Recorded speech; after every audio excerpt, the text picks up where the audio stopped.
Philippe Charlier, bonjour. Bonjour Marina. Vous êtes médecin légiste et anthropologue. En l'occurrence, c'est plutôt à l'anthropologue là que je m'adresse, puisque vous publiez Zombie, une enquête sur les morts vivants chez Talandier, une enquête que vous êtes allé mener en Haïti sur les traces donc de ces morts vivants. C'est vrai que pour tout le monde, en général, les zombies, c'est quelque chose de totalement fantasmatique qui n'existe que dans les films, et pourtant, c'est une réalité. Alors ce qui est intéressant, c'est d'explorer ce mythe avec un regard qui est en effet à la fois médico-légal et anthropologiste. Et ce double regard permet d'appréhender ça de façon très cartésienne. Moi, ce qui m'intéressait, c'est un retour aux sources. Que représentent ces individus considérés socialement en Haïti comme des zombies, comme des morts vivants?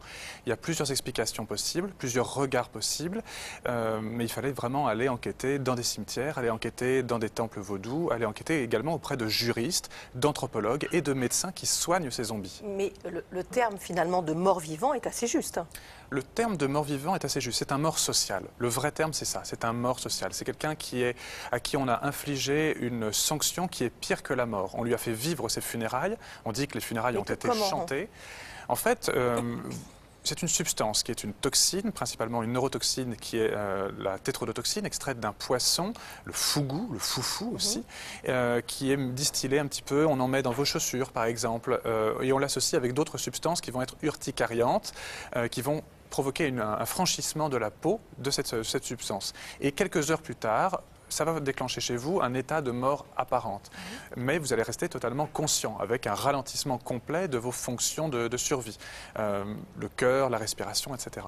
Et vous allez être enterré, vivre complètement vos funérailles, donc vous êtes pleinement conscient, vous pouvez même les raconter a posteriori.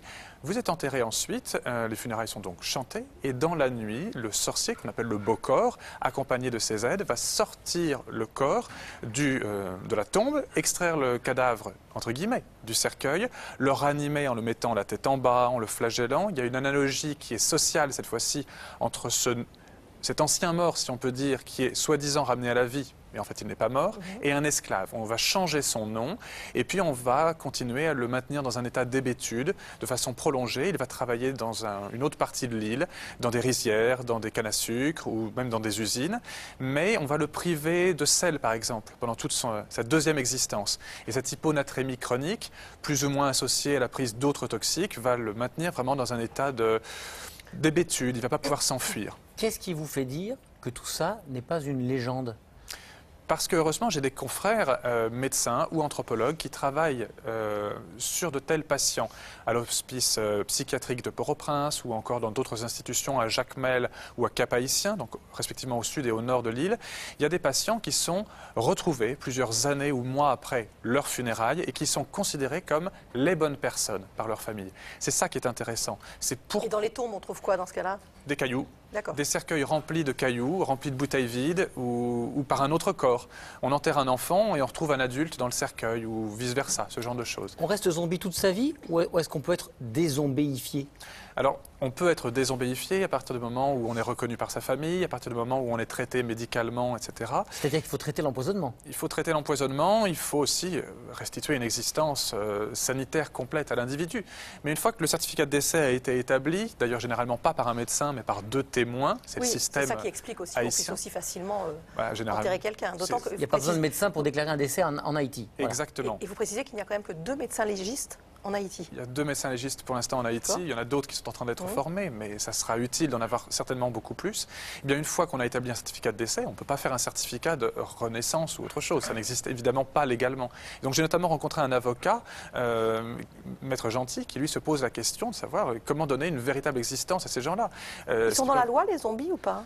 Ils sont hors loi. Mais dans les textes de loi, ça n'existe pas? Alors, il y a un texte de loi qui parle de provoquer un état de mort apparente, une catalepsie ou équivalent chez certains individus, qui est puni d'emprisonnement, et c'est même considéré comme un homicide si jamais la personne finit par être enterrée. Donc ça existe dans les textes de loi, mais ce n'est pas toujours utilisé. Ce qui est amusant, c'est de voir que ces critères qui définissent le zombie socialement en Haïti, on pourrait également les exploiter et les utiliser ici même en France, pour des individus jugés morts socialement. Je pense à des sans-domicile fixe, je pense à des exclus ou autres. Donc le mot zombie, évidemment, il fait fantasmer, mais il faut aller au-delà, il faut aller dans la mort sociale.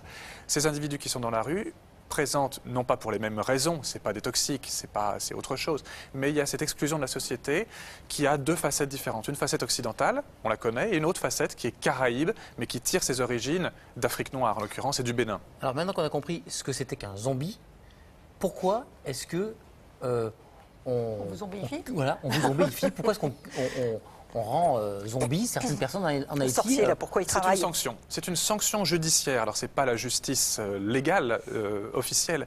C'est une sanction du vaudou haïtien qui est très spécifique, qui tire ses origines d'Afrique, avec un fond catholique surajouté. Vous êtes en conflit avec quelqu'un, on va essayer de rendre les parties heureuses, mais finalement ça ne marche pas. Du coup, un des deux partisans va aller voir une société secrète, comme les Bizangos par exemple, qui sont les descendants des anciens esclaves ayant obtenu la liberté de l'île avec Toussaint l'Ouverture. Et ces sociétés secrètes vont condamner à une sanction qui est pire que la mort l'individu en cause. Et donc, ils vont d'abord essayer de le raisonner, ils vont le convoquer de force. Hein. Et puis, si jamais la personne tient tête, eh bien, on va provoquer cette zombification qui est vraiment vécue comme pire que la mort, parce que la personne assiste à ses funérailles et ensuite vit une deuxième existence qui peut être très longue. Et, rencontrer une femme, par exemple, zombie, qui est même tombée enceinte de son ravisseur, et puis d'autres qui ont été dézombifiées, si on peut dire, comme Clervius Narcisse, qui est assez célèbre, et qui, lui, a même pu se remarier, il a même pu obtenir, lui, un passeport et voyager ensuite aux États-Unis. Mais pour ceux qui retrouvent leur famille ou que leur famille reconnaissent, en général, c'est quoi? C'est un énorme soulagement, c'est le bonheur, ou est-ce que ça se passe comment? Ça dépend. Il y a une femme considérée comme zombie que j'ai rencontrée qui a été reconnue par ses enfants, par sa sœur qui est religieuse, mais son mari ne l'a pas reconnue, ne veut pas la voir. Peut-être est-il en cause, je ne sais pas. On n'a pas tous les détails, hélas. Puis c'est difficile de délier les langues. Mais ce qui est assez amusant de voir aussi, c'est que parfois ce sont des faux zombies, des vrais faux zombies.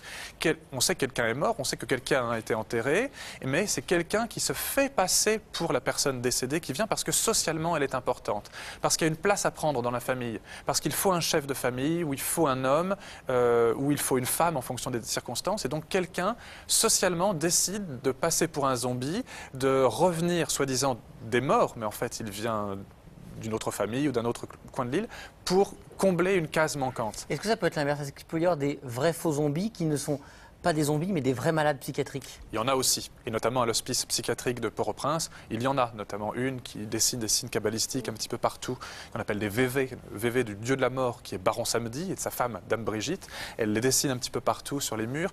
Il y a 3 zombies en effet. Le zombie toxique, je vous l'ai dit, le zombie qui est social, et puis le dernier zombie qui, lui, est psychiatrique. Et ces 3-là, parfois, s'interpénètrent l'un et l'autre, ce qui complexifie un peu les cas. Et juste une chose, ça c'est pour le médecin légiste, ils sont enterrés dans des cercueils. Oui. Et combien de temps on peut rester? Parce que c'est quand même hermétique un cercueil. C'est plus ou moins hermétique, hein. Ça dépend où c'est fait, comment c'est fait et la qualité du cercueil. Il faut déterrer dans les quelques heures quand même. C'est une question d'heure, exactement. Généralement, la personne, quand elle meurt le matin, elle est enterrée dans la journée pour des questions d'hygiène, de température, et dans la nuit, elle est récupérée par le beau-corps. Et vous avez rencontré des zombies qui sont sortis d'affaires et qui vont bien? Et qui vont bien, notamment un confrère, médecin, Jacques Ravix. Alors il va bien, il a quand même quelques petites séquelles. Hein. Il était médecin à Besançon et ensuite il est reparti en Haïti. Et lui a été a priori zombifié par sa belle-mère en l'occurrence. Et il a des séquelles neurologiques, mais comme il est médecin, il est encore plus assidu et précis pour décrire tous les signes de l'intoxication et ce qu'il a vécu directement dans son cercueil. Et à mener une enquête là-dessus, vous n'avez pas eu peur d'être zombifié? Non, parce que je suis un intervenant extérieur et puis non, ça va.